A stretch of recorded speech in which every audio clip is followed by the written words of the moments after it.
This is a presentation of RVT Entertainment.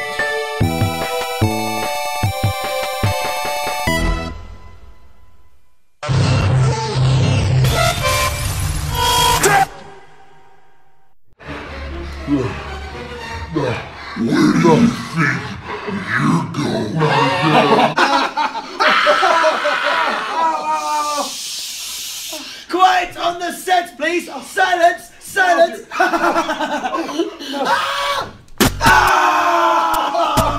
I knew you'd come. I'm not finished with you.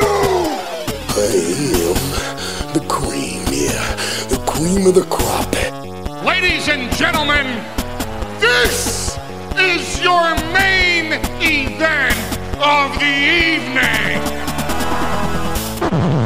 Because we don't just set the bar, we are the bar. Hey, hi, hello, ladies and gentlemen, and welcome to the Wrestle-Cast, presented by RVT Entertainment on the BrokenInfinite.com, Podomatic.com, iTunes, and wherever else you may find this fine audio recording, and live on RVT Entertainment's official Twitch.tv channel. We are here to talk about professional wrestling, both in the mainstream and the independent scene, which got a big shakeup this week. You may have heard of it by now. Also, we may be your alternate commentary entertainment for AGDQ 2019, which is currently ongoing. Also currently ongoing on Twitch.tv is Impact Wrestling's weekly show, which is going to apparently be a permanent thing for the time being. So, on one hand, you get us, but you lose Don Callis. I mean, I don't think that's a fair trade. Anyway, my name's... you know... We'll talk about that. My name's Matty Jay, by the way, and that is TWK. Hello, ladies and gentlemen, I'm TWK of TWK Reviews, and welcome to yet another Wrestle-Cast where we're going to talk about all the bollocks in wrestling. And the good stuff. There was some good stuff, too. Yes, there was plenty of good stuff this past week. Ooh, can we get to it in time? We'll get to it. We got time. We got time to plenty. Oh, people are gonna probably get sick of the fine commentary. I'm not gonna bash on the commentary at AGDQ. It is tough to be in front of a camera and play a video game and be charismatic at the same time. It's not easy. I can tell you. I could have the best voice in the world. I'm a shit gamer. I'll be the first one to admit that. But just in case you're finding that the guy playing Super Mario Sunshine is wooden, which is entirely possible. I'm not going to knock the guy that donut. He's probably the most charismatic guy. I mean, the guy the other day that did Sonic the Hedgehog 1. Good Lord. Charisma up the ass. Oh, that's why Shintire Curl's going to be streaming a tournament tomorrow afternoon. That's true. Smash. Sheik will win. Break backs. And be Ninja. My main is Sheik in Smash. Typically. By the way, I'm shit at video games. I suck at Smash, but my main, Sheik. Easily. Or Link. Anyway, shall we talk about the wrestling? We should talk about the wrestling. How about we talk about that wrestling this week? Good Lord. Here's the rundown. We have, by the way, T-Dubs is trying out a new mic, and he's sounding just fine, by the way. I'm sounding all right, right? Like, right now I'm using my old HD Logitech webcam as my microphone. Yeah. Works fine. So, I'm at least intelligible, right? Yeah, loud and clear. Maybe not crystal high definition clear, but clear enough that we are understanding you. Which is the point of this program, I hope. Yeah, it's a 1080p webcam, so I'd hope that would also have good microphone on it. They usually do. It's Logitech. They usually do sneak in a decent microphone in there. Yeah, it seemed to work out fine enough for Riftdown, and so let's hope it goes well for this as well. 'Tis only temporary until you get the new one, of course. Which might be a bit of a while. Got to, save the cash. Use it properly. Yes. as I should know, because I'm lucky to have a third paycheck, which may or may not get me a Nintendo Switch. But that's another thing for another day. Here's what's the rundown. There was a big pay-per-view that happened this week. On top of all the news, Impact Wrestling came back to the Asylum in Nashville. We'll talk about that. We have some news, types of things. Oh, and on top of all the crazy wrestling stuff, did you know NXT is having a takeover? No, not that one. Not that one. UK. They're having one. We'll talk about that as well. And before anyone asks, shh, patience. It's called the structure, my friends. We will get to it. Here, we do not have any emails as of 9:30, so we'll have some time. We have some time. Q&A with the people when we get to it. But before we do, ladies and gentlemen, as I mentioned, Impact Wrestling had its homecoming, as many of you know by now. Impact used to be known as NWA Total Nonstop Action, and it used to house weekly pay-per-view programming. Yes, weekly pay-per-views at the Asylum. They came back on Sunday, and while originally the plan was to put a clip of a returning star to that company, I had been reminded by myself and by my colleague of a promo that is, I think we could call it early contender for promo of the year 2019. Oh, yes.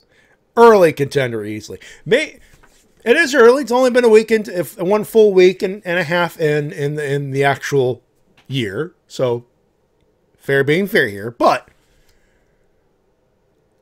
I have to agree with T-Dub. This is a great promo explaining the stakes of the World Tag Team title match, which is on the card. Ladies and gentlemen, the Latin American Exchange.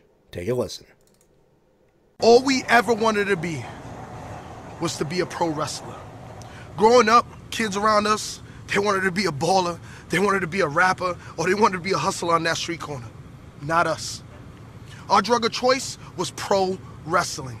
We were the ones that found the wrestling school, that worked those jobs that we hated so much, went in every single day, despite that, just so we can live our dream. When you were hurt, when you got injured, when you thought you were never gonna wrestle again, who was there to pick you up? Me. When it was over for me, when I didn't want to do it anymore, and I was like, I don't want to do this anymore, who got me up and in that ring? You did. I could remember that day like it was yesterday. It was the day we had our first tag team match. And that day, we both learned that we still know to this day that when it comes to us, we're something special. Yeah, our family, they support us. Conan supports us. Conan is always in our corner. Except for that one time. That one time he wasn't in our corner. And what happened? We lost everything. We went on a losing streak. But we need to come to facts. We need to realize the truth. And that's Conan is always not going to be there. He's not going to be in our corner. We need to prove it to him. We need to prove it to our family. We need to prove it to the fans. More importantly, we need to prove it to ourselves. Is that we can do this on our own. You know, it's pretty crazy that you bring all that up because Conan is so worried about us breaking up this family. Bringing up all these war stories about Juventud and about Ray, and scared that we're just gonna end up like the OGs. But time and time and time again, we've proven that we were better. When we first started, what did we say that we wanted to do? Just be considered one of the best. And here we are, standing before each other as one of the best tag teams in the game today. Here we are, standing before each other as the longest reigning tag team champions in the history of this company. Now, if we didn't give Penta and Phoenix a shot at these straps, how were we supposed to go back to the block? How were we supposed to go back to our city? But most of all, how was I supposed to go back and look my daughter in her eyes? Look at her in her face and tell her every time we walk through the park, every time she was like, Papi, come and chase me. Papi, come and play with me. And I couldn't because my knees were too shot, because my back was too hurt, or that I was just a little tired. Huh? All that was for nothing. But guess what, Papa? January 6th, we're gonna make history, because that's exactly what LAX does. Huh? We're gonna give you the Lucha Brothers. We're gonna give you the Latin American Exchange for the World Tag Team titles. Huh? Oh yeah, baby. Oh yeah. Porque sabes que nosotros somos LAX 5150. The time for doubting is over.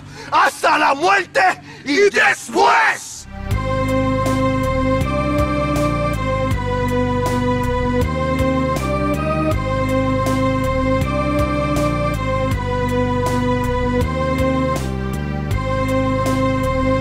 What the hell is it not an 8-bit version of the LAX theme song by now?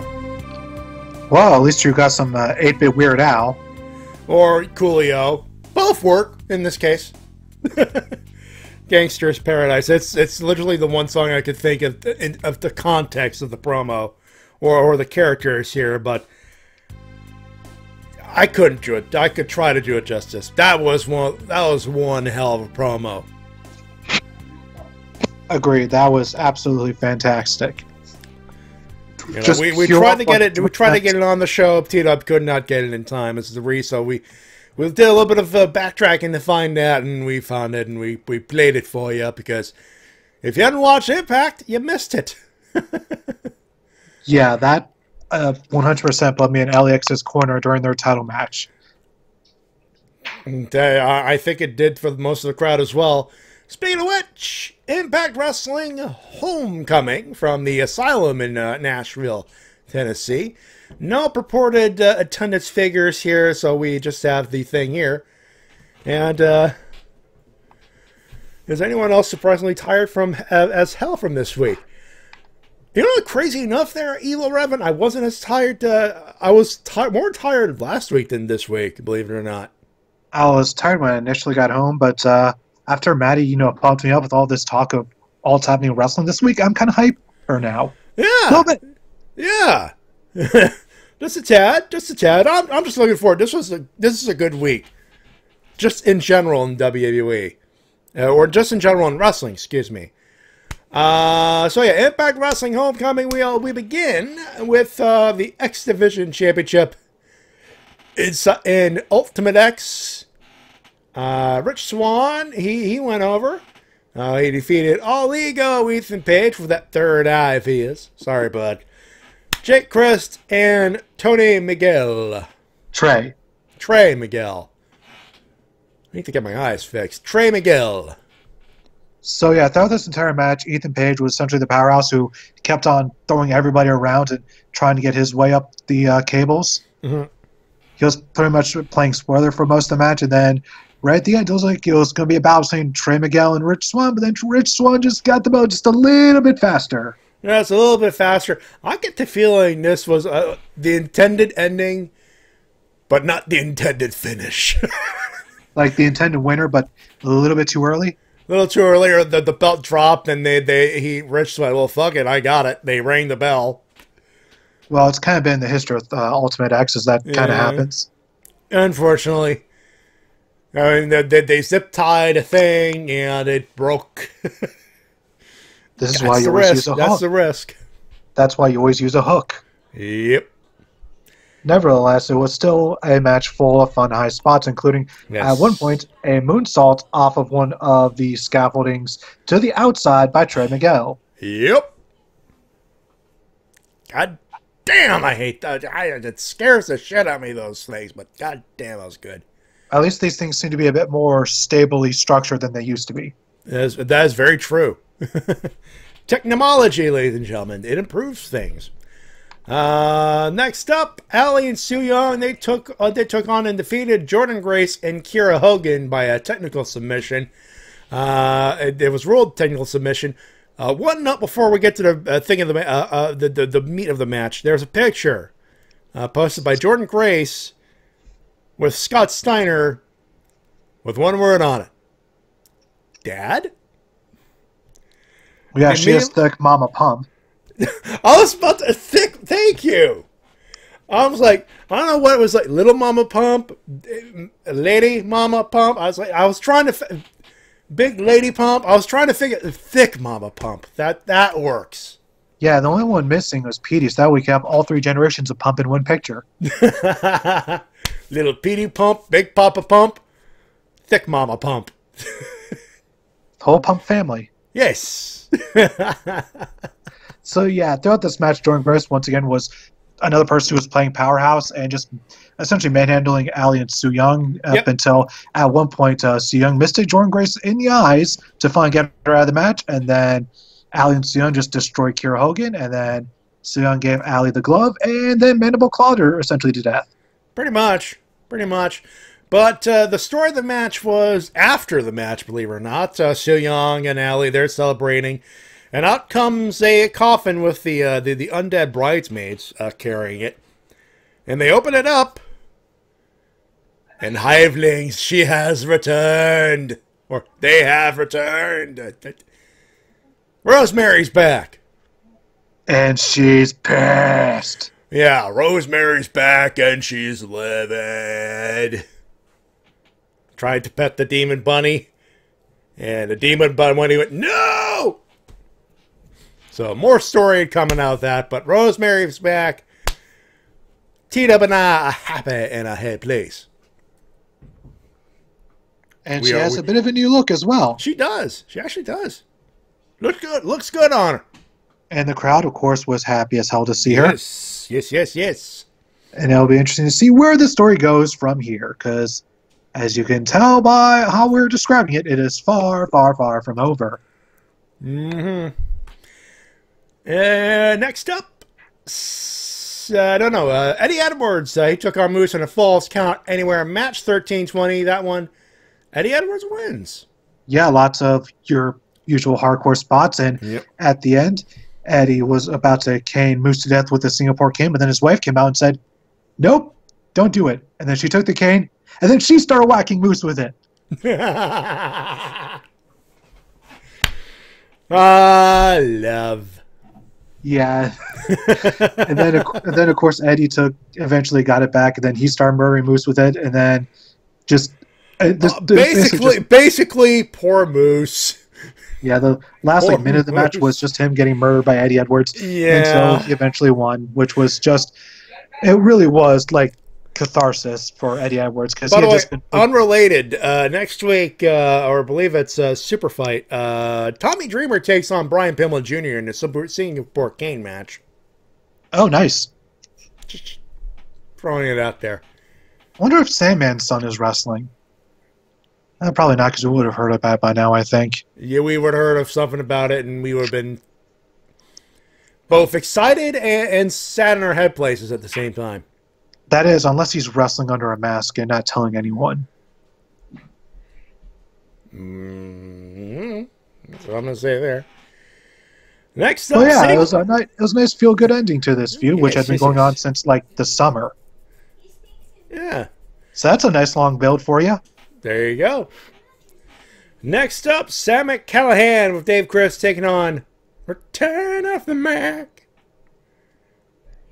And Sammy won. It was 10-15. Chocolate Thunder. Oh, yeah, Sammy Callahan won. Yeah, the numbers game was just a bit too much for the Mac. And this is once again just the start of the feud here.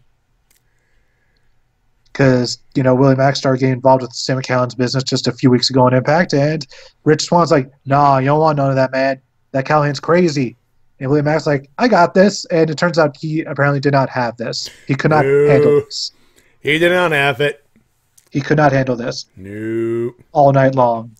Nope. Did you see what I did there? Did you? Yeah.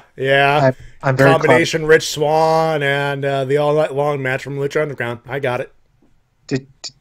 Give me an award. Give me Nighttime Emmy. Give me my Emmy, damn it.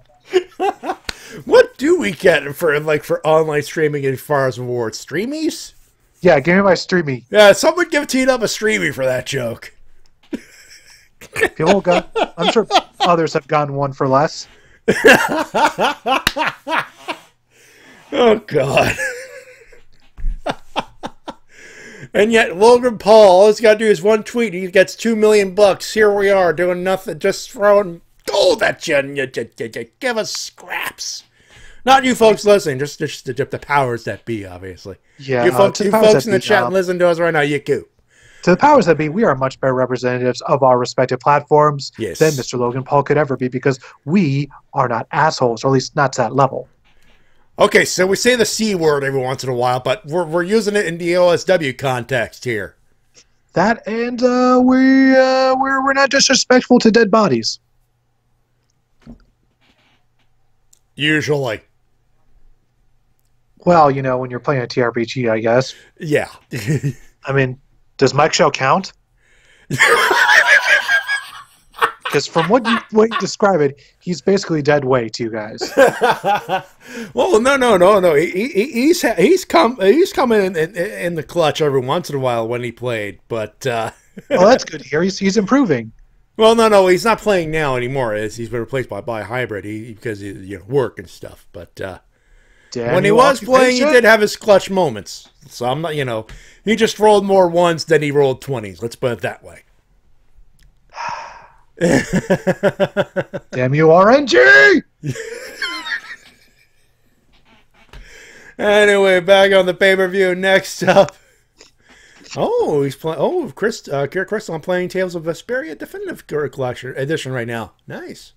I've always wanted to play one of the Tales games, but I just don't know which one to play. It's like, do I have to play them in any certain order, or are they kind of like Final Fantasy where you can just pick them at random? Like, I don't know. Someone help me out here. Next up, Eli Drake taking on the Monster Abyss in the Monsters Ball match. You know what? Drake got a back full of attacks. Oh, yeah, he did. Also, I'm going to call it, damn it, D'Lo, much on some of the spots there.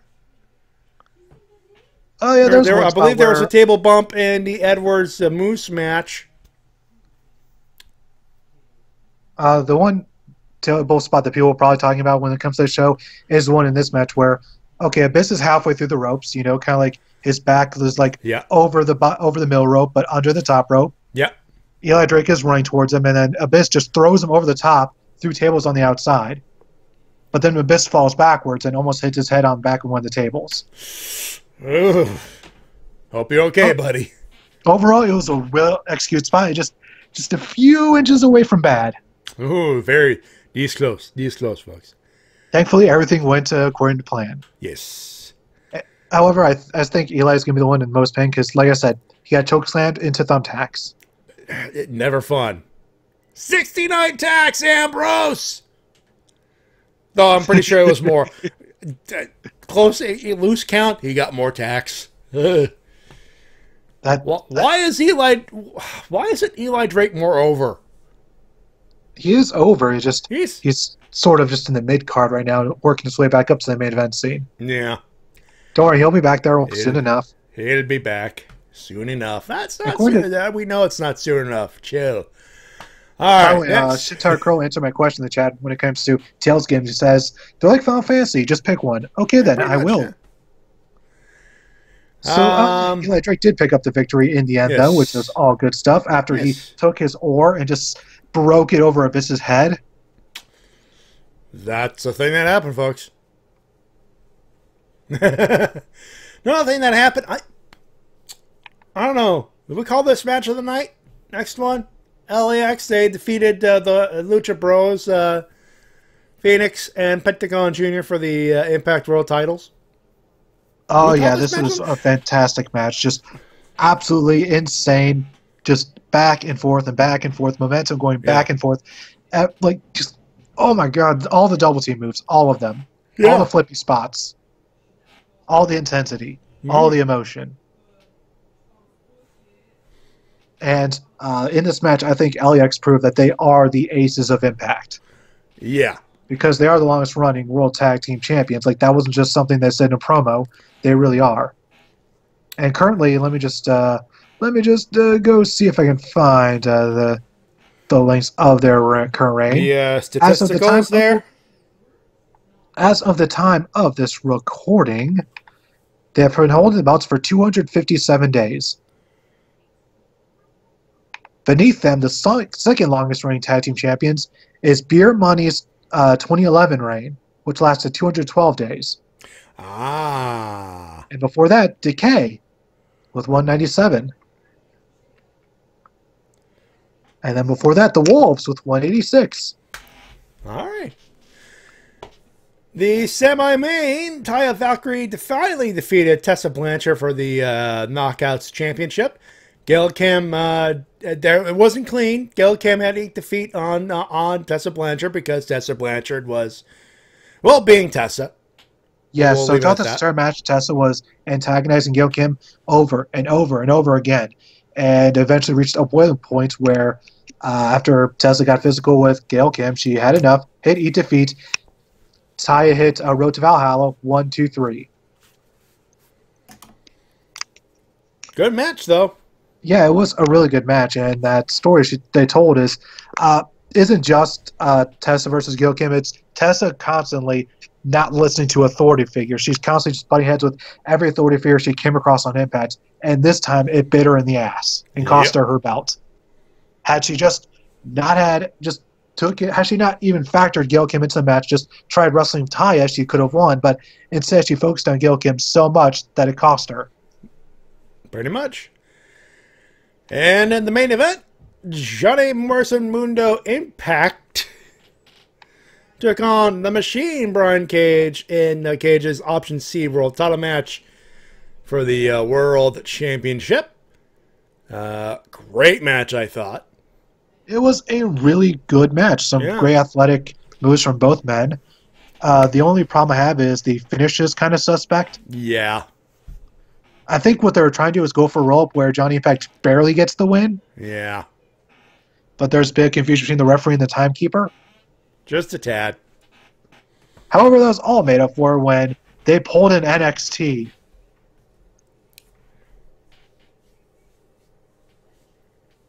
Matty, you know what I'm talking about. Restarted the match?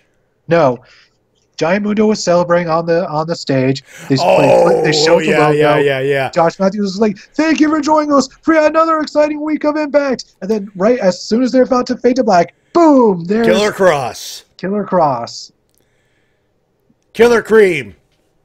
God damn it! Don't turn to Shin. Do not turn to Shin. Now he's going to start in the chat. I am not going to turn it to Shin when I'm going to start Shin. Don't. Dude, why would I not do it? It's a good running gag. Nevertheless, by the way, you know what? Let's change gears real quick. Cage, love you, buddy. You're cool. State of your Terminator gear, mate. Oh yeah, his entrance was with Terminator gear, not quite as spiffy as Kenny Omega's from I believe it was 2 years ago. Couple of years ago, yeah. With his match against Okada. Yep. And definitely not as badass well, okay. Maybe a little bit more bad. Maybe a little more badass. Also, Mike Shell kept it. An attack from behind from Crossface Clusterfuck Kurger and Mike Shell Crispy Crocodile. It begins! Anyways, yeah. Killer Cross assaults Johnny Impact, and then Taya gets involved trying to stop him, and then Killer Cross powerbombs her off the stage and onto a group of people in the audience who are totally not plants. Who are totally safe, which they realize, oh shit, we're about to powerbomb a woman in 2019. Let's make it as safe as possible. Also, it begins! There you go. But so, what do you think of the other thing overall? I am thinking of a rating, but I'd like to hear yours first. I would give it a 3.5 out of 5. That's where I'm sitting in here. I feel like some of the matches could have gone an extra 3 or 4 minutes. Yeah, especially the women's style match. I would have liked to see that go an extra 5 minutes. There are some timing issues, but otherwise, this is still a very good. Not match. to the level of Wrestle Kingdom. No. especially considering the fact this aired on traditional pay-per-view, which generally does have a bit stricter time limit because you can only rent so much time on there. But I'll say it was still quite an enjoyable show. I don't regret watching it. Oh, God, shit. I'll say it with me. Kansas Colostomy Bag Key from Key and Peele. God damn it. Now I'm imagining Keegan-Michael Key as the teacher, as the substitute teacher from Key and Peele on Impact Now. Oh, God. If he sees that now, oh, God. Oh, God. Hairball. Tonight, I'm having a one-on-one match with Jay Honey. Jay Honey.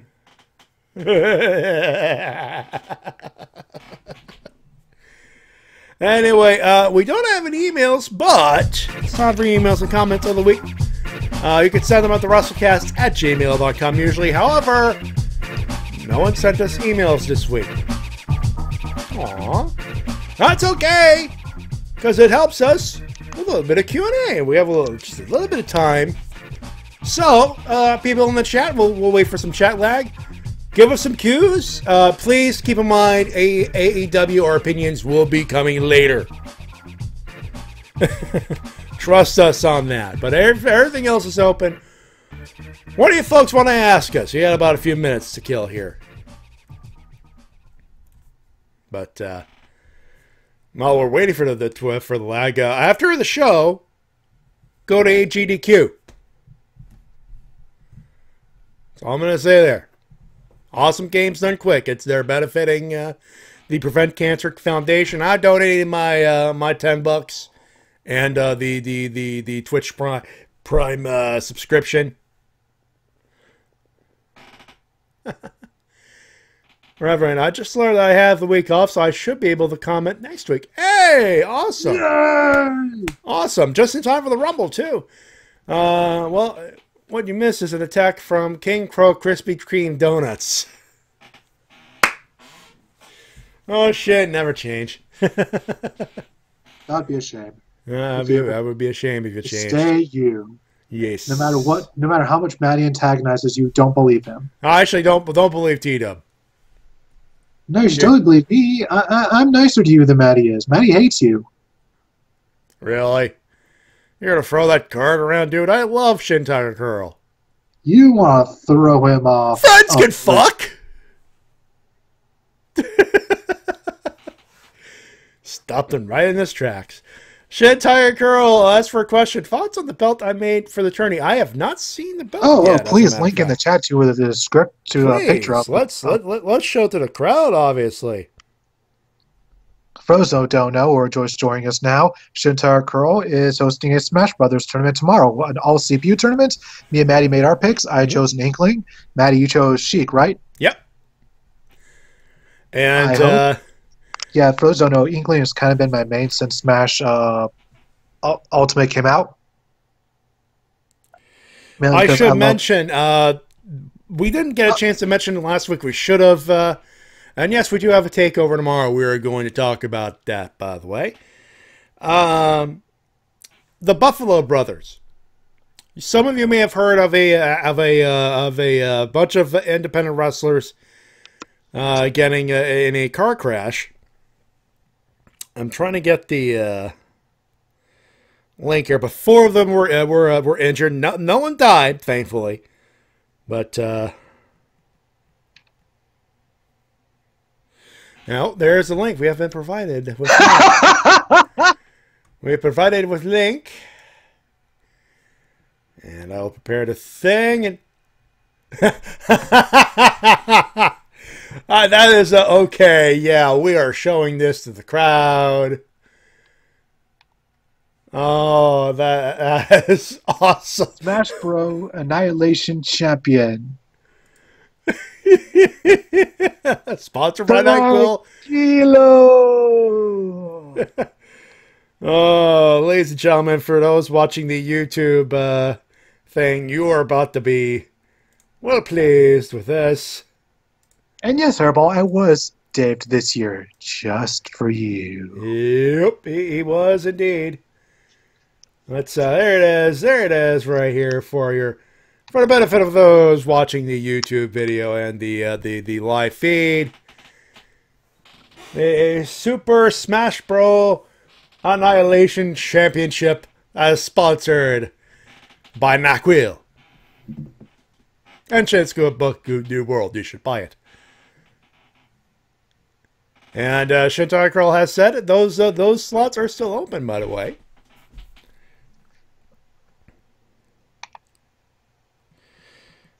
And I'm looking at that thing right now. And Shin says, "Beware of me." To me, as Crimson Rogue is in the tournament. Ooh, all those right. don't know, Crimson Rogue is a reviewer of a series called The Book Was Better, where he essentially looks at adaptations of books. If you're thinking this is exactly like the Dom, he actually does it in a different way, as he does a plot-by-plot style review, and he constantly just goes back and forth comparing the book and the movie as he goes through the review. And he actually shows off different parts of the book where he puts tabs down. And currently he's doing a multi-part review of Twilight New Moon. Why would he torture himself like that? Because he must. It's I for. I hope you're getting paid, brother. That's all I'm going to say. All right, so here's the story about the people there. Words, Matty, use them. Yeah, the Buffalo Brothers. So this is from Wrestling Inc., but this has been confirmed by many people. Several indie wrestlers were involved in a major car crash after the FLQ promotion in Montreal last night. Wrestlers so Puff, Kevin Barnett, Kevin Blackwood, and Daniel Garcia, who are known as the Buffalo Brothers, they were involved in a car accident when they slipped on a patch of green of black ice, and then they hit a guardrail. I could tell you it's been about a week, and they're all in the hospital. Some of them had surgery because they were hurt a little harder than most, but they are alive, they are well, and they will be recovering. So, shout out there. I believe there might have been a GoFundMe, but I can't confirm it because I have not seen it. But if you could find it, if you don't want to donate to HDQ, which you bastards, but go ahead. I think this is it. Buffalo Brothers GoFundMe, currently $29,490 of $50,000 goal raised. Link it in the chat for the people out here. There you go, peeps. There you go. So if you don't want to donate to AGDQ, by the way, you bastards, but if you have some extra money, there it is. It all goes towards making sure these guys are, not Let's see, broke. Nick Puffpath, Kevin Bennett, and Danny Garcia, and Kevin Lockwood. Yep. There you go. So if you're interested in donating and don't want to donate to HDQ, here's another worthwhile cause for you. Oh, apparently JR plugged this GoFundMe. Yeah. That's really neat. That's really cool. I mean, if there's anyone that can understand the travails and the risks of the road, it'd be good old JR. He's been up or down a few. All right. So, Evil Reverend, I hear Crazy Steve is coming back to Impact. Do you think Decay could make a return? I think Rosemary's doing fine by herself at this point. I think it'd be I think it'd be personally it'd be a bit regressive as far as character goes with her. Yeah. And Crazy Steve is good enough on his own as well. Yeah, maybe you could have maybe a one-off reunion tag match, but I think the time of them being a trio is definitely over. Yeah.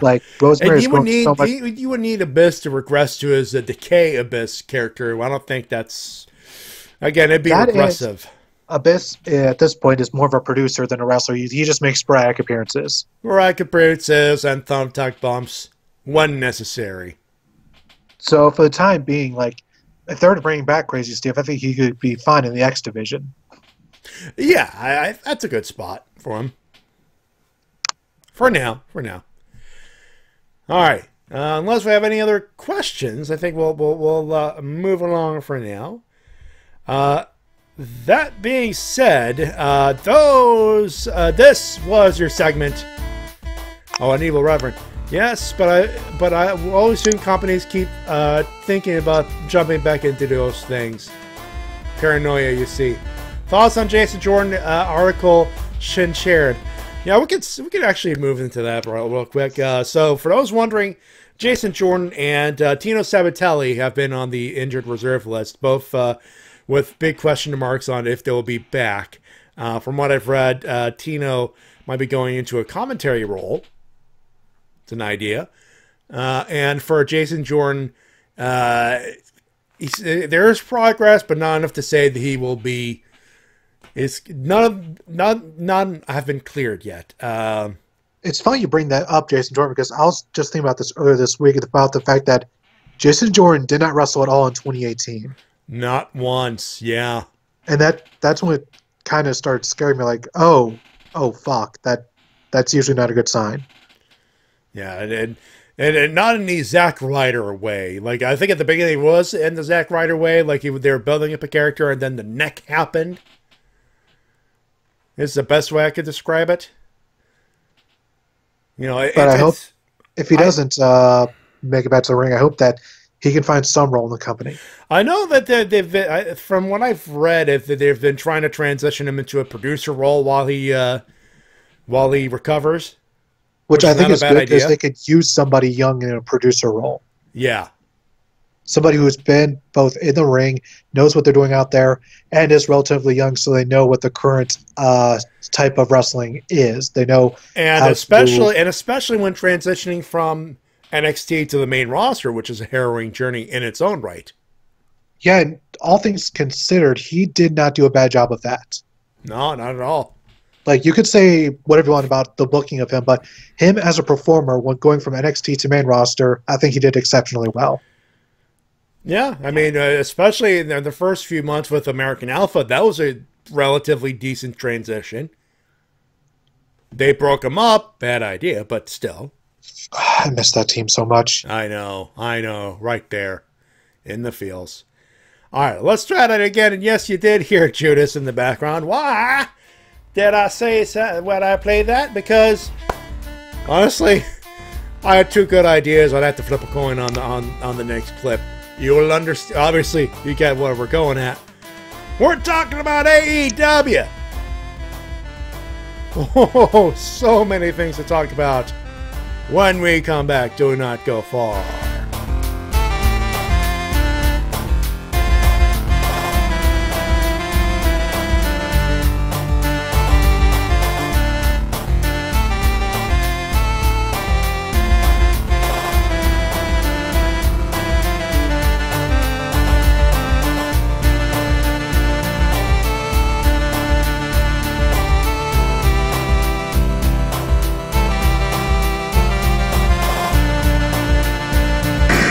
And now a word from our sponsors.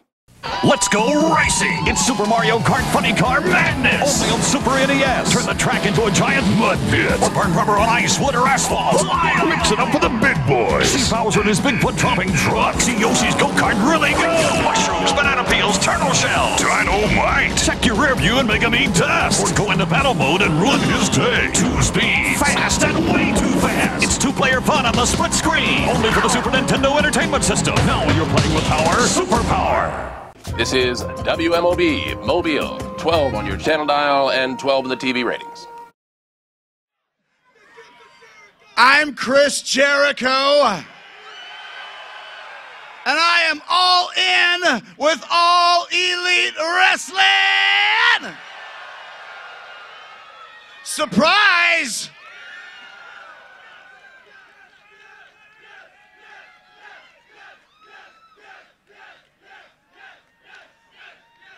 I think we just took things to a different level, didn't we? Am I right? Say yeah! Say yeah! I am here with AEW. I'm not here for the money. I already got the money. I'm here because I believe in doing something different. I believe in doing something new. It's what I've always done my entire career. I am a maverick. I am an outlaw. I am a pariah. I am Chris Jericho, baby.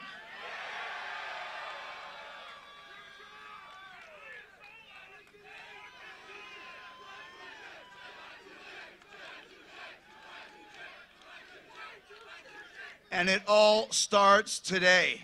I know this was free, but if you had a ticket stub, I tell you to keep it, hang it up on your wall, and remember, this is the day that AEW starts.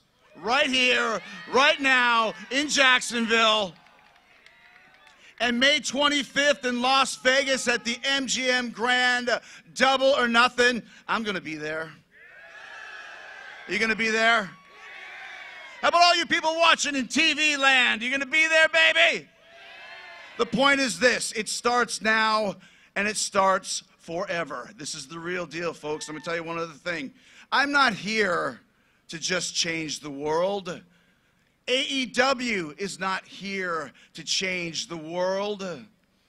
We are going to change the whole universe!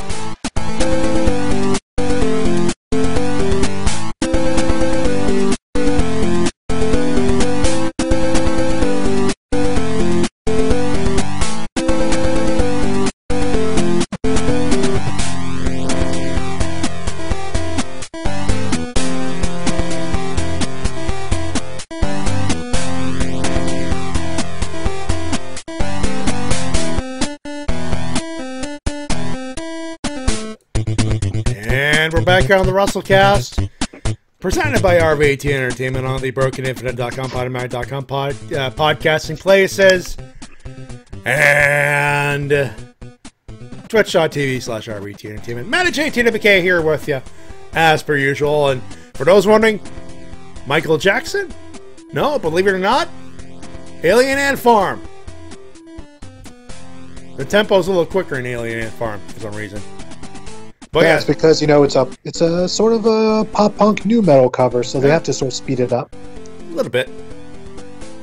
And for those hating on me for liking Alien Ant Farm, hey, A, young, stupid, and 2, it's a good song. I like a few of their songs, like Movies. Movies is a great song, yeah. Wish. That too. Anyway. Well, yeah, you've been hit by a smooth criminal, and Vince McMahon was pissed. Apparently, from Chris Jericho himself when he talked to Busted Open Radio. I think it was today or yesterday. Sometime within the last 48 hours. He said Vince and the company were fine with it until the pyro blew up. Yeah, Chris Jericho doing a Vince McMahon impression during the pyro. Well, someone turn that damn pyro off. Yeah, because it went on for quite a few minutes. Yeah, they blew all of the things up at the end of that thing. Oh man! So yeah, that was basically at that point. That was them just showing WWE, hey, we actually have money for all the pyro, and we're not afraid to use it. I think this is Tony Khan. Well, I think Tony Khan flipping the bird at Vince. Possibly, all the wrestlers are going, hey, a new company, new job. Hey, I'm getting paid. This is nice. This is nice. We're going to be paid. We're going to have some good wrestling. Tony Khan. Fuck you, Vinny. By the way, Tony Khan's dad, who was the one with all of the money, yes, was in the back with an AEW hat on, huge grin on his face. He was smiling ear to ear. And he was happy in his head place. If you're a member of that company, seeing somebody that rich who's backing you that happy is going to make you very happy. Let's put it this way. Let's just talk about what's going on for those under the... All right, let's talk about who they signed. Those under the rock, the elite, Cody Rhodes and Young Bucks, they held a thing on Tuesday, a rally, if you will, to announce a few things. And they announced those two things. They had All Elite Wrestling, which was already announced, but basically it's a Double or Nothing, May 25th, MGM Grand Garden Arena. And suddenly I was on my phone looking for flights to Las Vegas. Yeah, that's the same arena the UFC likes to run. One of. I think they run mostly the T-Mobile Arena in the and the thing. But the MGM Grand is one of the big ones. MGM Grand is one of their main arenas. They basically MGM Grand is like the fight spot, and they're holding like their first major show is AEW there. Like their first show. Like all in was essentially just a pilot in the grand scheme of things. But their first show, their first big show, MGM Grand Vegas. Folks, I'm not going to lie. I don't want to do 2 trips a year. If I wind up doing this, I'm not going to Ranger Stop. I'm holding on to that. You're not going to either Ranger Stops? Well, I don't know if either one of us could afford Atlanta in the first place. By the way, good on them for getting an extension. Yeah. Congratulations. Yeah, we may as well bring it up. Congratulations to Ranger Stop for that, by the way. Mike and the gang. But, so they announced that they blew all of the pyro up, indicating that they have money and they are not afraid to spend it. Because everyone got pyro. Everyone got pyro. Brandy Rhodes got pyro. Cody got pyro. Conrad Thompson got pyro. Yeah, Conrad by the way, Thompson, that of Something to Wrestle with Bruce Pritchard, and name a podcast for them on it, really. And he also ran StarCast. Yes. Which was not a cheap endeavor. No. Though he probably got his money back off of that, I'm sure. I hope he did. Let's see. Other things announced were they're going to run their second show in Jacksonville, Florida, and part of the proceedings will go to gun violence victims. If there's a particular charity that they will do, they'll probably donate it to that. They have announced Double or Nothing. They announced one of the coolest things for me, and TW, you'll appreciate this, the Oriental Wrestling Entertainment Group in China, which we have definitely heard of them on this show before. Hello, Nuclear Convoy. How are you? Yeah, by the way, Nuclear Convoy's blog post about that stuff just blew up after that announcement. Yeah, as soon as that happened, people are Googling. He got all of the clicks, and I'm happy for him. Yeah, I just saw like one person tweet about it, over 50 retweets. Folks, we were plugging that shit before it was cool.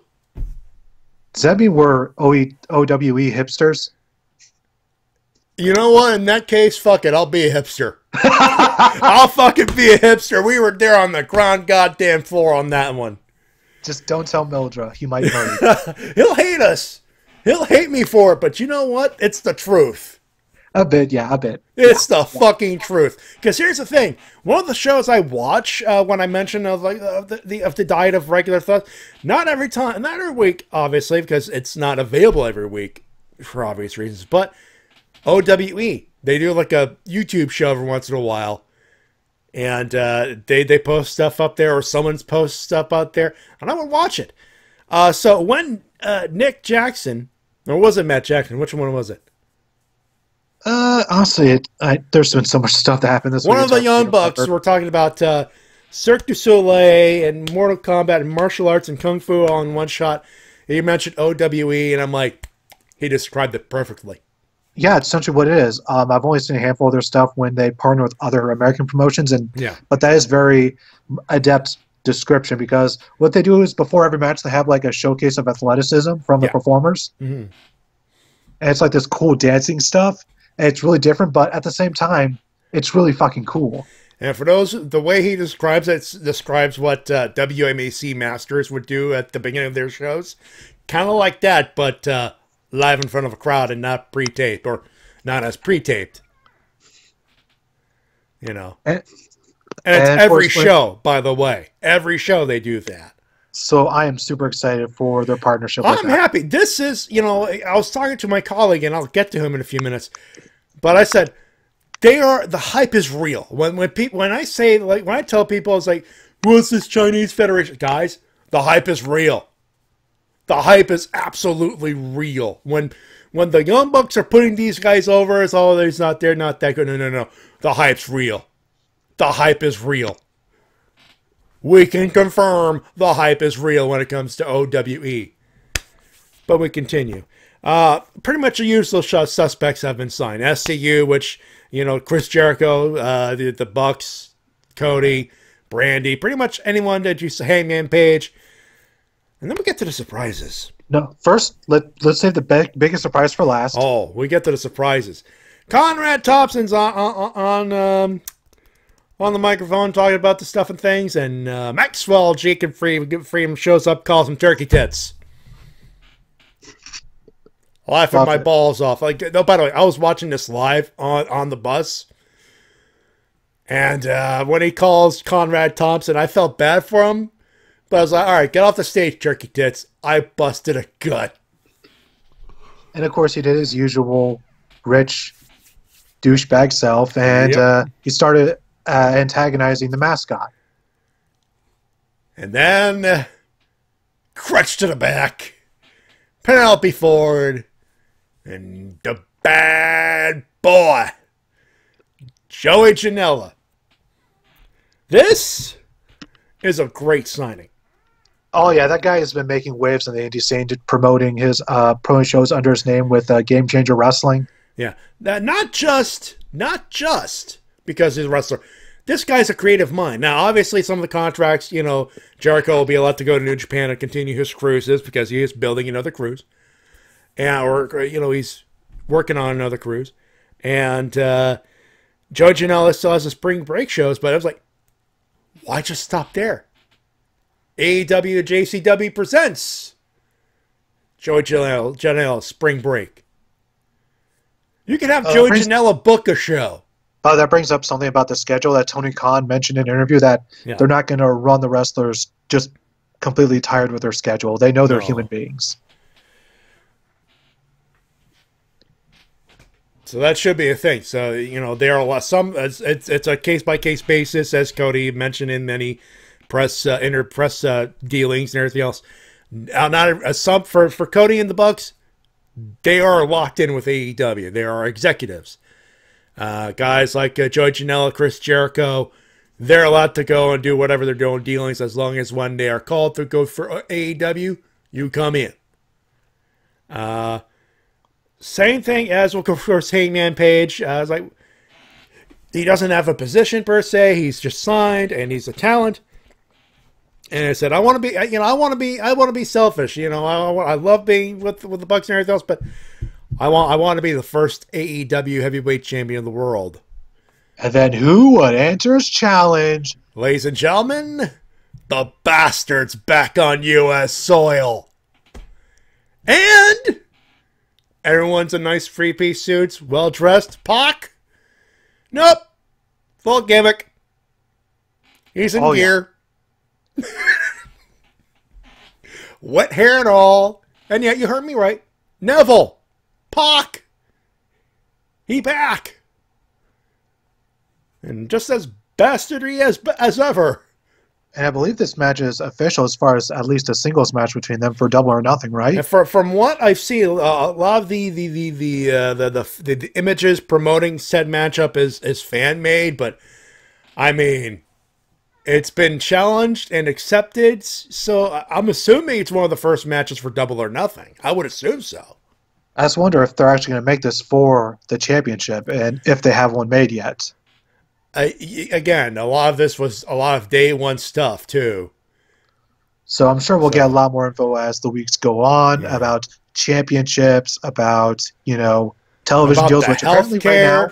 And television deals. Let's start with, I'm going to start this portion of the discussion by just saying a lot of people were underwhelmed.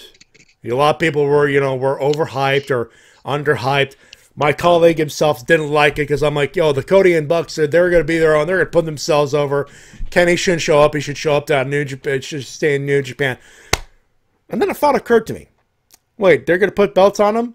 And they shouldn't be doing that. Okay, fair enough. What about Verganya? What about the Von Erichs? What about Bill Watts? Yeah, it's definitely an old school territorial thing. And the main reason that promoters did that is because, well, they knew they were going to be there the next week. Yeah. And for example, of why they did it, Stan Hansen in the AWA. But that's another story for another day. So, underwhelmed because there was no new big surprises. Oh, they got Neville. Oh, boo-hoo, big deal. Who, Joey who? I was like, first off, number one, bitches, calm your tits.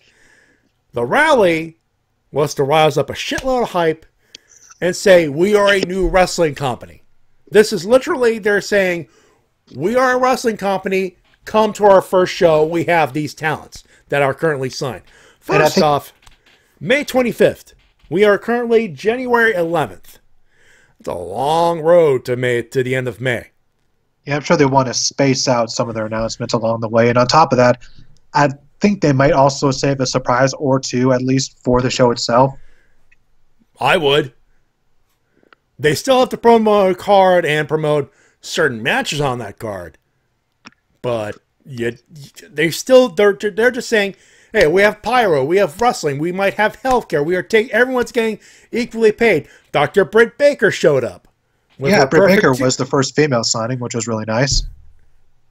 Which is a good call. You know, there's a lot we still don't know. Mattis was not impressed. And then again, I don't blame him. A lot of it was just a lot of stuff that was already spoiled or leaked thanks to dirt sheets. A lot of the shit we already knew, but this was, yes, this is what we already know, but throwing in some things.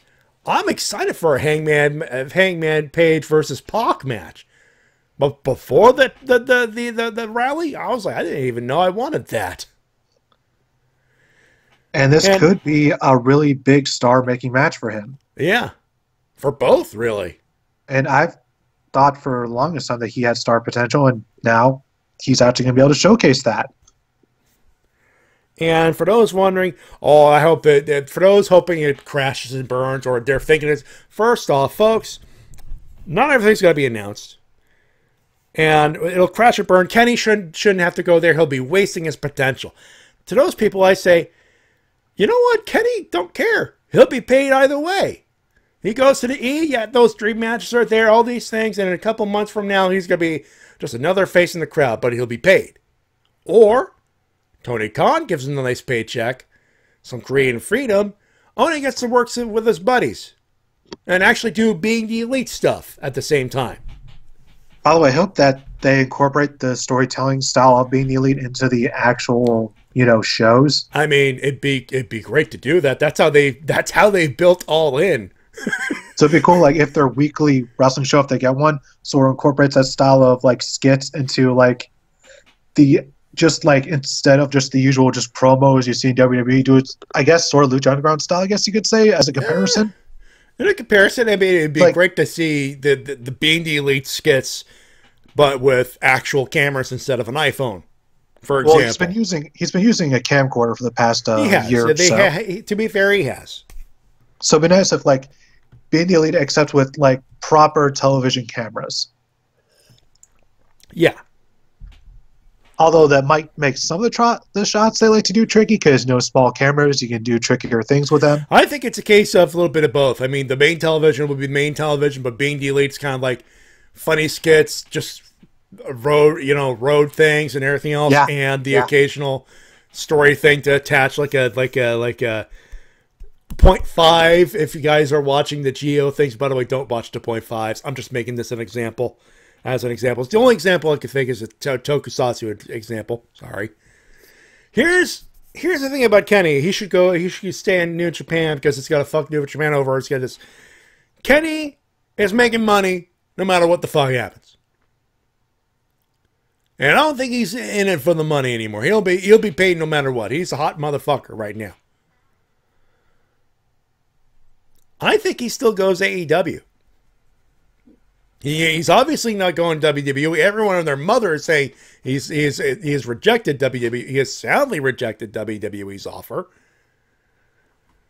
So why would we think he should, let's go do this, let's go do that. I'm like, no, here's the thing about it crashing. By the way, for those openly wishing AEW failure, fuck you. What do I say at the end of every program on this show and every other show I do, other than things are here? Help professional wrestling, support your independent promotion as soon as possible. This is still an indie. What's the definition of an indie? AEW isn't independent due to it being now run by a multi-billion-dollar conglomerate. Here's the thing. The independent promotion is anything outside of WWE, I think, at this point. I don't see it as that because I also don't see Impact as independent because that's owned by Anthem. Fair enough. But here's the thing. If this succeeds, yes, there will be warfare. Yes, Ring of Honor will want the death of AEW and whatever will happen. If AEW succeeds, this is more spots for wrestlers to make money. Not only that, but if this succeeds to a level that everyone wants it to, this might actually, if all goes well, fingers crossed, this might finally start a fire under WWE's ass. Like we've been wanting something to for years and we've been begging WWE to give us better stories. And I know Mattis was supposed to be here to this evening.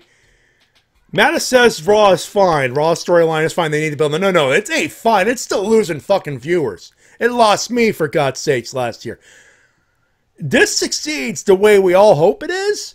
This lights a fire under Vince McMahon's ass. This is no longer the cyclical, hey, the ratings go up because WrestleMania. This is, oh shit, we need the ratings to go up because we need better writers. We need this. We need better promos. We have the talent. Shit, what do? It sends them into a panic, and then the wrestlers benefit because they get the shackles off. The kid gloves, the creative gloves get cut off. AEW succeeds. Ring of Honor succeeds. MLW gets someone at BN Sports sees AEW and says, we got a show of that, right? Fuck, let's plug this shit. More money in MLW. Yeah, and if this fails, then what's that say about other wrestling companies? If a billionaire can't help, make a wrestling promotion survive, then that means we'll have to wait another 20 years for something like this to happen. If it fails, Ring of Honor is okay. MLW will be okay. But, at this point, who knows? Who knows? The time and events and things will need to happen to find it happen. But I am really hoping that their show succeeds and ticks all of the right boxes. Yeah, because if they succeed and they provide what they are saying they will provide,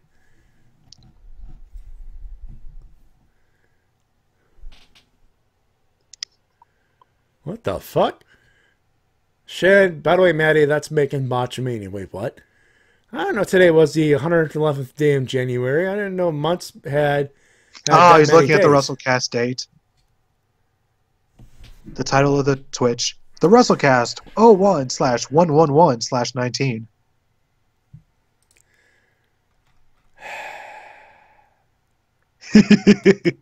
God damn it. Seriously? Took you that long to tell me? I honestly didn't notice because I never really look at the title. I was tired and distracted by video games played very fast. All right, so I guess we'll just close up on AEW by saying that we're looking forward to what they're doing, and there's a lot of promise. Yeah. I think that's just the best way to put it. I hope they succeed, honestly. I really do. Because if they do, the wrestling industry wins. And Vince loses. Why would you not want that? Well, if the wrestling business succeeds, then Vince McMahon will succeed because he'll be forced to get creative. And when Vince is creative, he can do some interesting things. Fuck Vince. Fuck Vince. Triple H will be forced to be creative. And we won't have to have a retread of the authority as tweener authority figures again. By the way, one interesting prediction that I heard on Solid Monster Show is that he predicts with XFL taking up more of Vince's time that eventually Triple H will take over SmackDown. Oh, boo. Oh, yeah, I heard that. By the way, here's my bold prediction. I think he just straight fucks off. Triple H? No, Vince. Oh, you think he's just going to leave and just devote 100% of his time to XFL? I hope he does. Because that means Raw will be good again. You mean you want Raw to be run by Stephanie McMahon full-time, creatively? It'd be a shitload better than what Vince has been putting up the last 4 or 5 weeks. Just remember that Stephanie McMahon has the same mind as her father, creatively. But she also has her husband to rein her in. We'll see. Time will tell anyways. Yeah. Speaking of WWE news, Becky Lynch is the current new #1 contender for the women's title. And PW Insider's fan choice for Wrestler of the Year. Or Female Wrestler of the Year. I just have to wonder how they'll get her to the main event of WrestleMania if she doesn't beat Asuka at the Rumble. I get the feeling, rumor has it, it's going to be a triple threat. So how do they get Becky Lynch into that main event scene? Because that would mean that Charlotte is probably winning the Women's Rumble, right? She couldn't pull the trigger on one-on-one, couldn't she, fuckers? So does this mean that like Becky is going to somehow force her way into that match? I mean, I think you'd kind of have to. But I want to know how you would do that, because that, and I just don't like the thought of her losing 2 pay-per-views in a row. Me neither. But it kind of feels like that's the direction we're going. Yeah, but the way it looks like it's going to be, like, a thought occurs to me. Becky Lynch is about to defeat Asuka for the title. Ronda comes out. Screws her again. Charlotte gets jealous. Say, hey, wait a minute. I thought you were going after me, bitch. I was going after Lynch. Charlotte wins the Rumble. I can see how that could be a good idea, but I also don't like Asuka needing to win 2 title matches in a row with at least 2 pay-per-view title matches in a row. Me neither, but this is WWE on ADD. I know. I just... There's a reason why I don't watch their weekly shit anymore. I can't take it. Yeah. Like yeah. Dave, like the Dave from Busted Open Radio, he had a rant on the McMahons and on the product as a whole. Don't really blame them for that. LaGreca. Dave LaGreca, who is like, he's a pro. He's like, he's not a former wrestler, but he's hanging around with Bully Ray and all these people. And he's throwing a shit fit at it. And Madison's going, everything is fine. Is Mattis trying to be 2017 Cody? I think he's being the dog in that house on fire is what I'm trying to say. Because this shit is like the worst thing ever. Ratings are down, and despite the pictures that we saw from the holidays, attendance is down. Like, it's down. It's going down. And Madison's going, nothing's wrong. We're paying too much attention. We shouldn't be bitching about the booking. Booking is this. They're building up the things. Bitch, it's WrestleMania. They always do this. After WrestleMania, then what? The authority is back in this. And Shin Tiger Curl, that Braun Brock promo. I watched that YouTube clip. Stopped after the minute. Stopped like 30 seconds after the... Braun, what the fuck? Okay, first off, what the fuck was that promo? Face to face? My ass. I heard that was pretty bad considering the fact that there was apparently a ton of awkward pauses. You know, there is a thing when you do a face to face when both get in the ring. Like, you could just say, guys, no touching. But like you touch, you lose. That makes sense. That's something they like to do every now and again. So to that way, you know, sort of build up the tension of 2 guys wanting to murder each other, but they can't because if they do, they don't get belt. Simple. Tell them no physical interaction, or Brock lose belt, Braun suspended. That kind of stuff. It's worked before. Just so you get on the ring, so now the pauses. What the fuck was that? Yeah, I think Shin put it best. It was pure boss ass. Yeah. And I'm pretty sure some of you are going to think, well, what about the moment of bliss? Folks, moment of bliss was fine. It's another Piper clone. Piper's Pit clone. You know what I mean? Bliss was fine. Sasha Banks showed up. Nia Jax was being a bitch. Just get in line. Sasha Banks, bitch, what line? I like that. That's it. Can you turn heel and be like that more, please? I miss that Sasha Banks. Hey, Matty, you want some more bad news? We have to. Looks like Triple H versus Batista has become even more unlikely due to Batista taking up a role in the remake of Dune. Father! The sleeper has awakened! Yeah, I knew you'd be excited about that considering... Well, I'm not excited, but I had to quote it. It's Dune. I have the DVD copy of Dune. I've watched Dune. And do you have the director's cut? Just a regular DVD. Because when there was director's cut of that movie. I've heard it's even more whack. Nevertheless, the upcoming remake should be good, right? Oh God! What if Dave plays Sting's role? Those who have watched Dune are either cringing or going, "Huh." The rest of you, watch Dune. Like, I don't care if you pass or whatever. Watch it till Sting's scene. Not Steve Bourne, but the singer Steve. The singer Sting.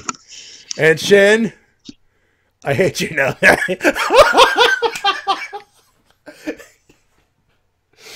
Believe me, Shin, tie a curl. Also, apparently Triple H is still not fully recovered from his injury yet from Crown because Jewel. It's a busted fucking pick. That shit takes a while. So, but yeah, I'm not expecting Dave to be in that role, to be honest. But yeah, some of you got that image in your head, and yes, I am not sleeping tonight. Why would I give that image? I want to be awake for SG. I want to watch all the video game playing fast. So here's hoping to a good role for Batista. See you in your nightmares, kids. Move on over. We had some stuff happen at New Year's Dash from New Japan. Yes, I think the theme of Wrestle Kingdom weekend was it happened. It was good, but not as epic as the last few years. Yeah, however, we did see some developments like Yujiro Takahashi and Chase Owens rejoining Bullet Club. Because they had nothing to do otherwise. And Tama Tonga continuing to be a good guy by letting them back in. Because why not? He's a good guy now. He's a good guy now. I mean, he still cheats from everyone, but he's a good guy. He loves what culture now. He also said that in an interview with Jack the Jobber that he apologized to the Elite. Really? Yeah. Because he's a good guy now. He's a good guy Tama Tonga. Like, even the ring announcer announces him as the good guy. He did that. That's very true, actually. He also confirmed in the interview that just as I thought, the helmet he wore at Wrestle Kingdom was a reference to Red Hood. Nice. But still my favorite Batman movie. Also, Evil Reverend, that God entrance, by the way, yes. I need that entrance theme. I love that. I love the new theme song, by the way. Yeah, I need that theme song downloaded ASAP. As do I, good sir. Also, the team of Okada and Tanahashi just cannot defeat Jay White. Jay White,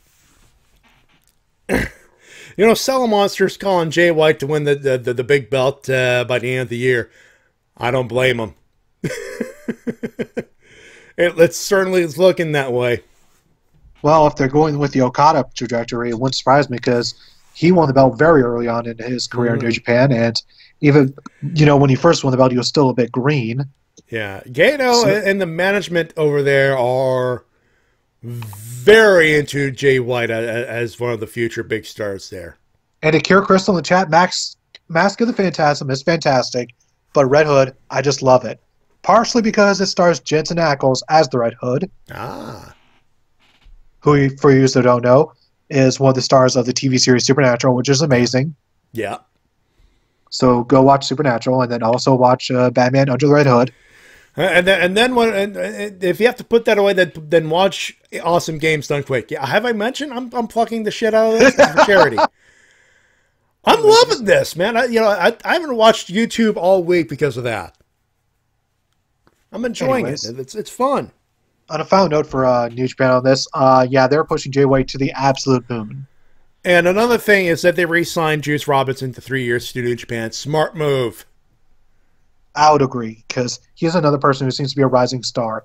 Both him and Jay White, just a few years ago, were just young lions. Yeah, I would say this. He's U.S. champ now, right? He keeps it to the end. Either he keeps it to the end of the year, or they put the IC title on him by the end of the year, or by Wrestle Kingdom next year. Yeah, I could see within the next year him winning the IC title. If he keeps showing the improvement that he does now, I could definitely see that. Yeah, easily. And I could also see, you know what? I'd like to make a bold prediction. Sure. Joey wins the heavyweight title, but I would say sometime relatively soon, like I would say before Dominion. And then at King of Pro Wrestling, he loses the title finally to Tetsuya Naito, who goes to Wrestle Kingdom and defends the title against the G1 winner. He finally gets his main event. And he finally wins it. Ooh. Now the question here is, who do you see as the G1 winner? It's way too early to tell at this point. I know. It's like, it's give me 2 or 3 names who you'd like to see against Naito. Maybe in that scenario that you put together. Zack Sabre Jr., Tama Tonga. Yeah. Maybe Okada or Tanahashi. I think those two would be very obvious, but still good. Mm-hmm. Those are the ones I could see come to my head at the moment. Like I said, it's very early. I'm just, I'm following on that thread that you had there.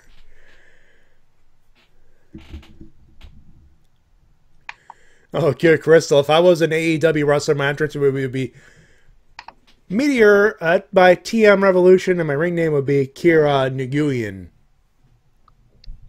Very interesting. Good name. Need to look up that song. Good ring name. And of course, I guess we'll end things off with a bit of controversy. Oh, speaking of that. So at Indie Show, let me open this up like this, because I need to explain. This is a funny little anecdote here. So earlier tonight, my sister's talking about her work woes. I'm not going to go into too much detail because we don't need to do so. And my mother jokingly asked, "Hey, when are you going to get that new job?" And I said, "I'm applying to everything. And of course they said, "Well, you haven't done as I did." Of course I get upset because I'm like, I'm doing what I can. I said, "I'm going upstairs with my cup of coffee." I go, "What do you want? What else do you want me to do? Suck their dicks?" My father then quips, No. You should shove a blade tampon down their throats." He knows of the spot that we were about to talk about. Local radio talked about it. You may describe the scene for those who have not seen it yet. Yeah. Anyways, so by the way, let's note that my local radio station also discussed this. Yeah. So this is definitely something that's been getting It's been getting viral. attention. Let's put it that way. Anyways, on the 31st of December of 2018, a promotion by the name of Super Suburban Fight Pro Wrestling hosted a match between Priscilla Kelly and Tuna. And, well, during the match, at one point, Priscilla Kelly pulled a tampon with fake blood out of her trunks and shoved it down Tuna's throat, and the wrestling world went wild! Cornette, Gail Kim, Jim Ross, he called it embarrassing.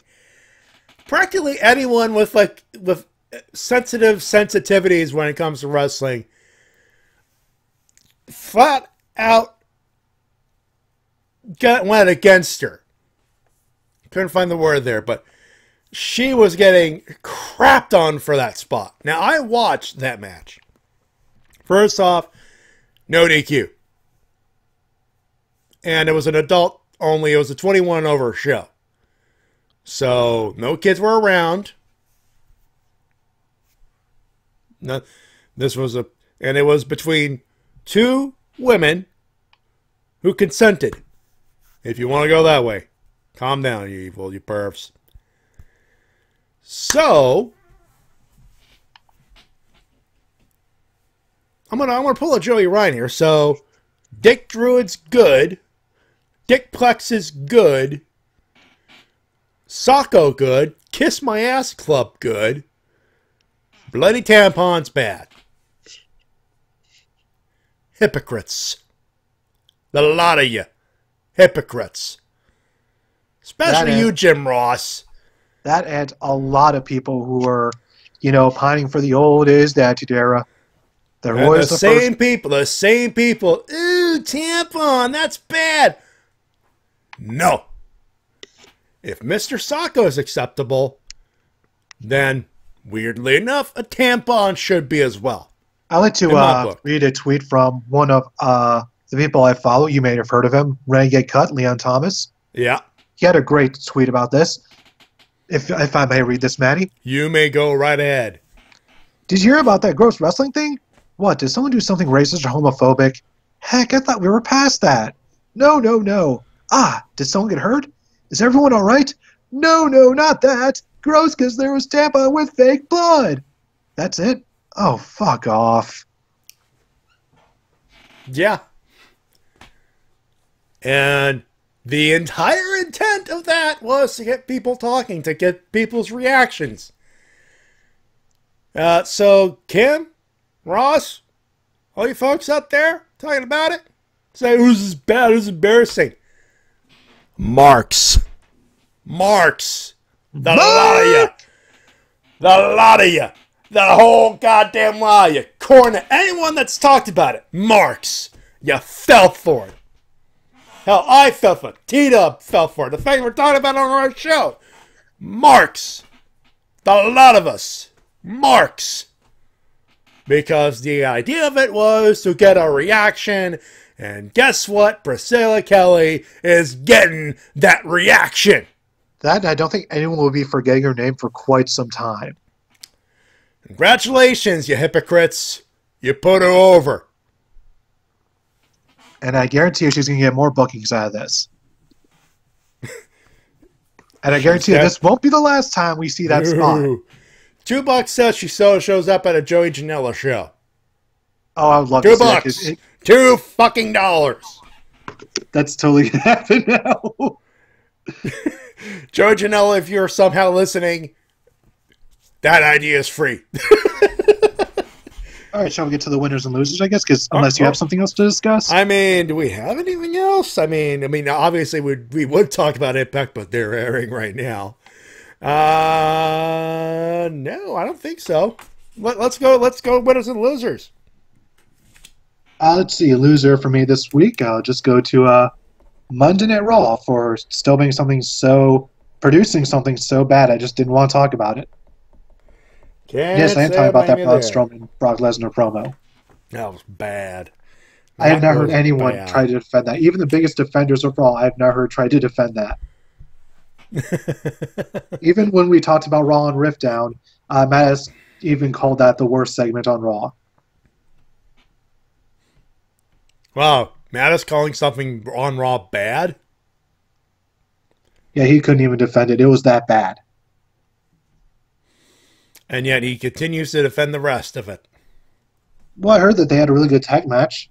That they did, actually. They did actually have a decent tag match. The 6-man tag, I believe you're talking about? No, tag title. Okay, yeah, that one was okay. But the Revival lost.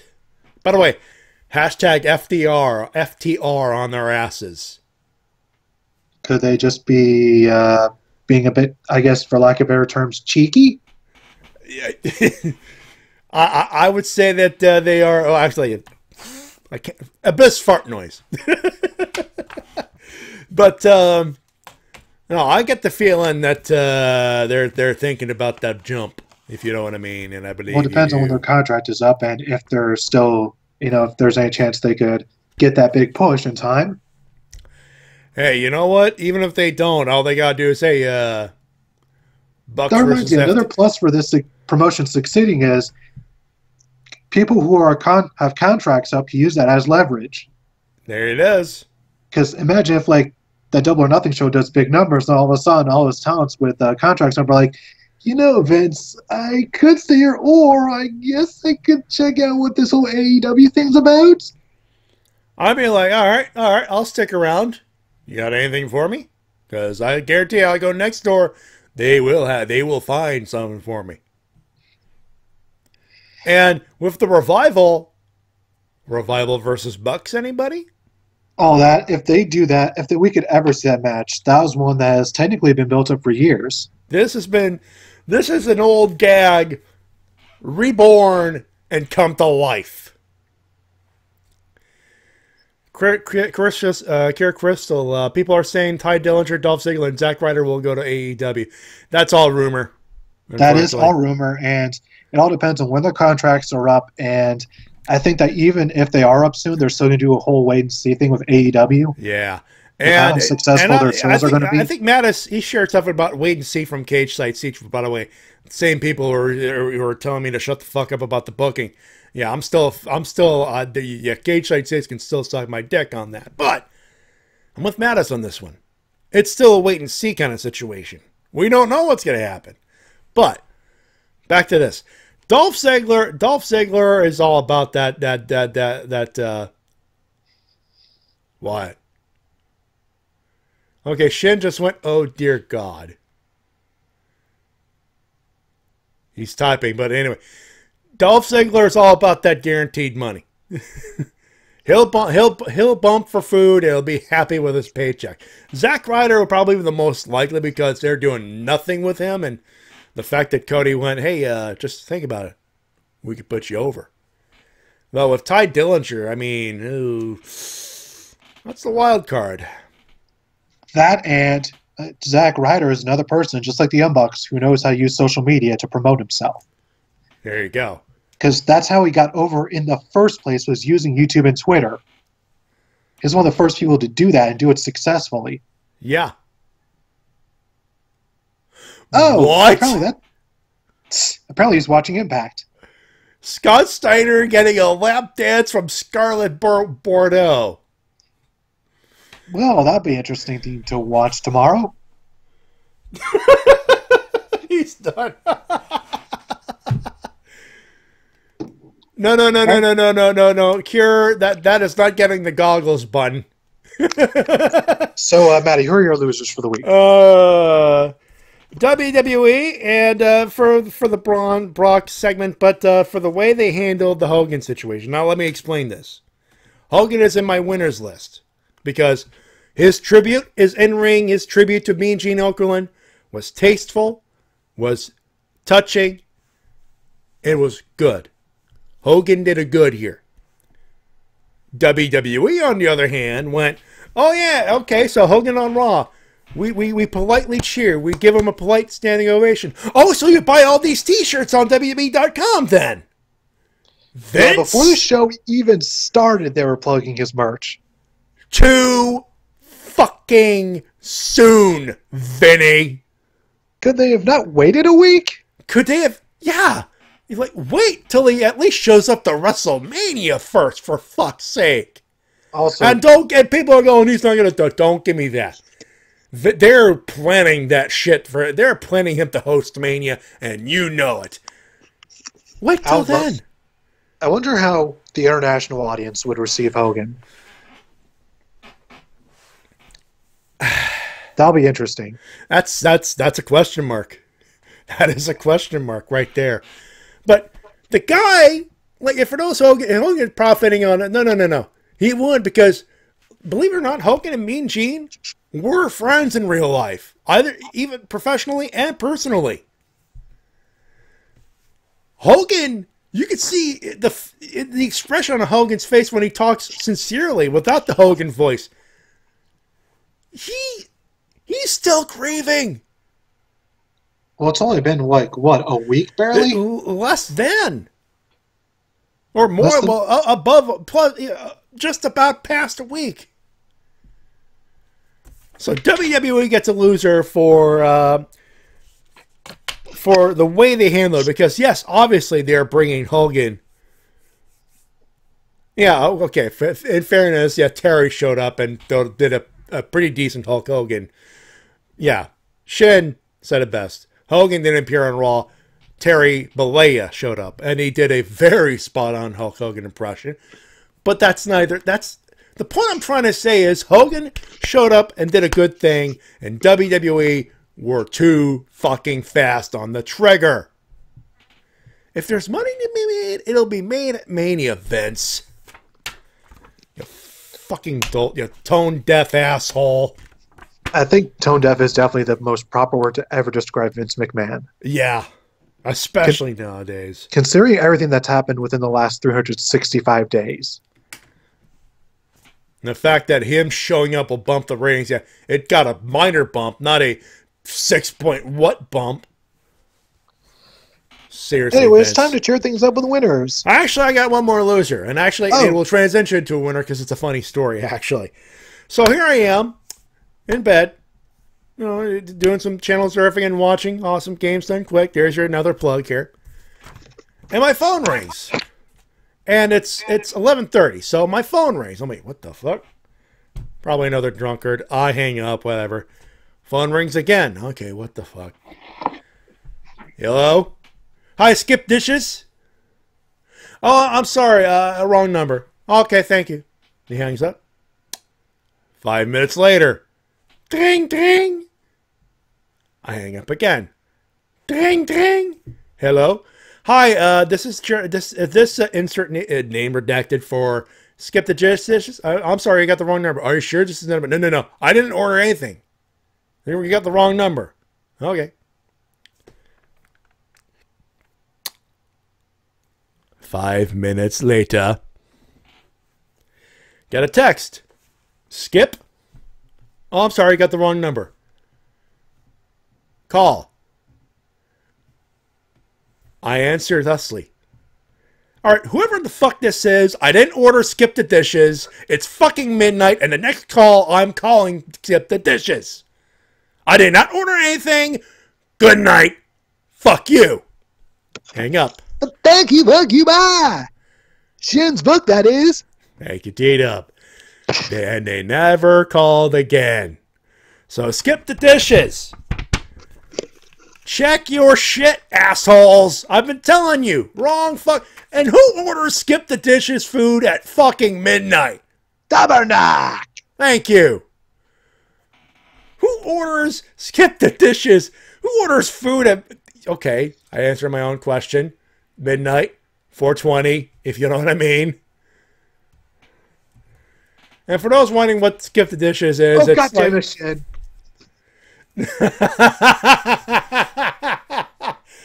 Who ordered the pizza bowl? Hell, I couldn't escape that. I was on binging with Babish this week. Oh, God. For those wondering what the hell Shin put up, let's put that in for the class. There it is. I'm still so confused. It's Eric Andre, for God's sakes.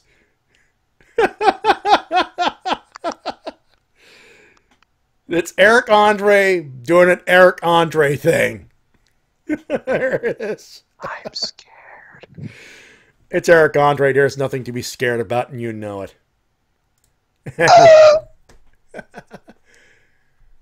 Time for a pizza bowl. God. Anyway, so Skip the Dishes. Fuck you. You're a loser this week. What? I was just chilling. And now I'm pissed off again. Anyway. Let's do winners, finally. I'll definitely give one to AEW for just making a splash in the world of wrestling. And, of course, The Elite for leading it.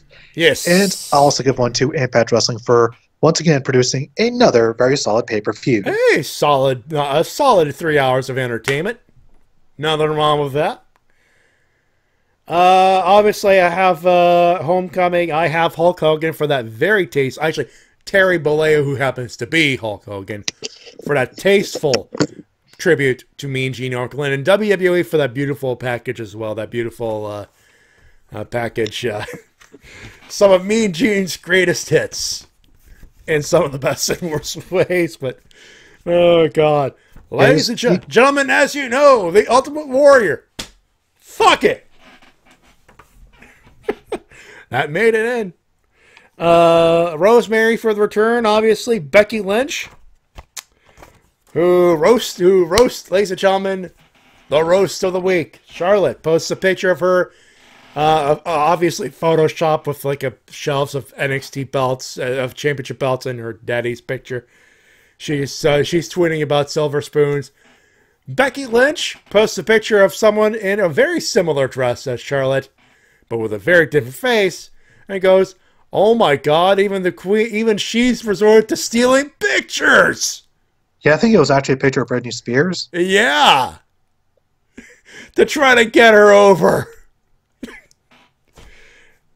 Ladies and gentlemen, once again, I remind you, this is why you do not fuck with Becky Lynch on Twitter. You don't. AEW, most obviously. Bucks, Cody, all that stuff. Priscilla Kelly. Say what you will about the appropriateness of that spot. You were talking about it. You marks. All of you. Marks. The whole lot of you. Jim Ross, Mark. Gail Kim, Mark. Vince Russo, massive fucking mark. Even he was talking about it. Mark. The lot of you fucking marks.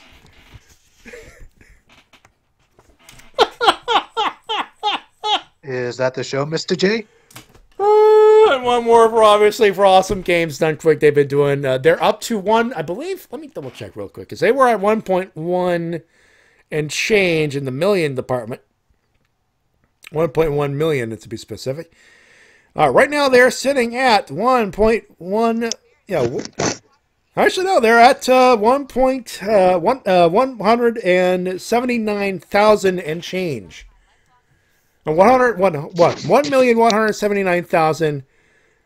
No, actually, never mind. $1,180,000.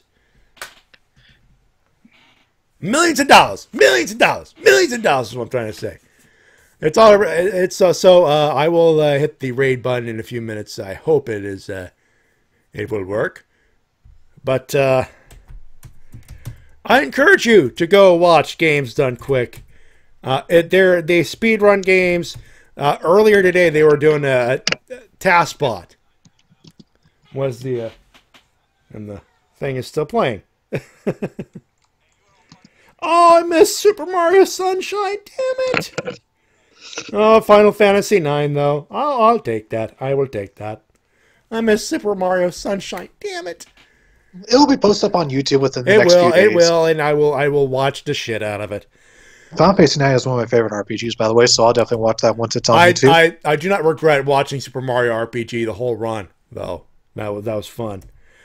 But I do encourage you to go watch it later. It is fun. It's a great charity, and it's games that are supposed to be good, that are played slowly, played casually, and then they do fast, crazy things. One earlier was TaskBot, tool assisted play, and they did a Mario. It was a Mario game, so like Super Mario Brothers 1, but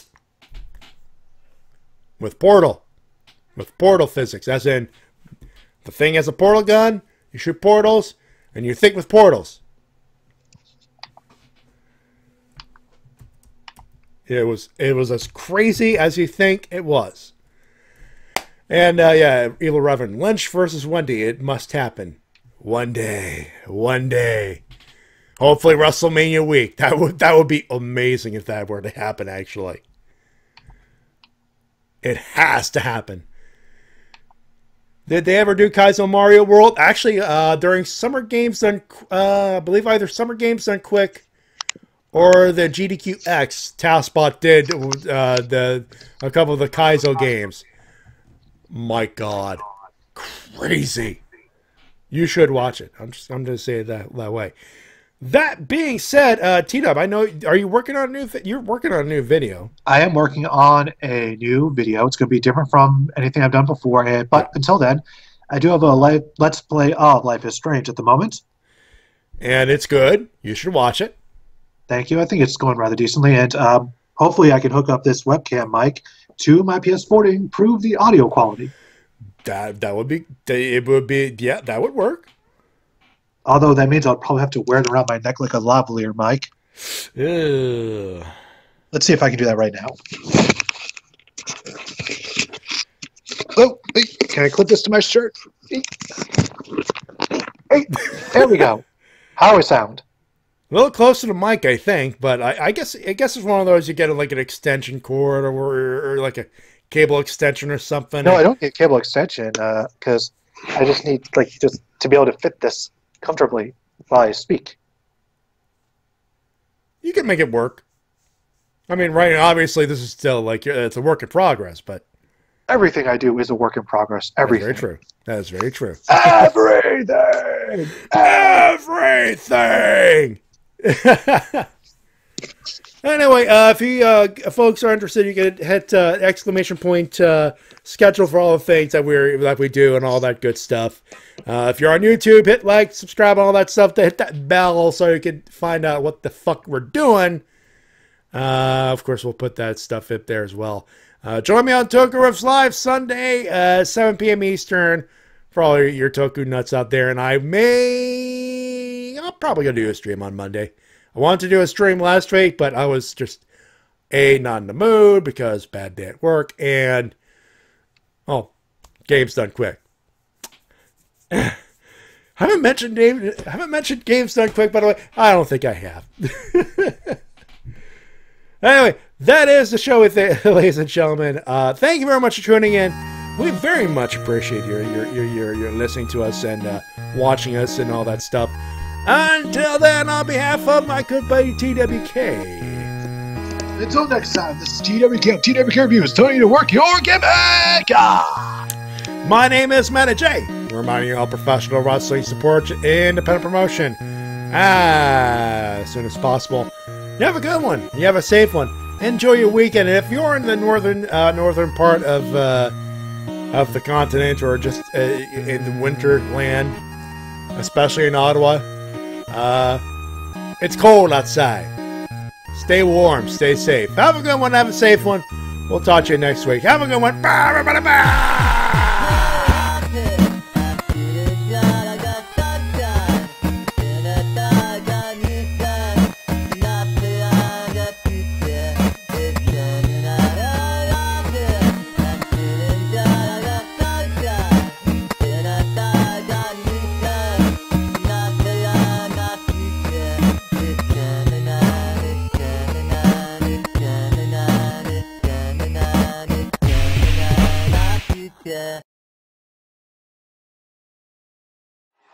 And to all my freaks out there in Vegas, put some stats on your boys the New Day.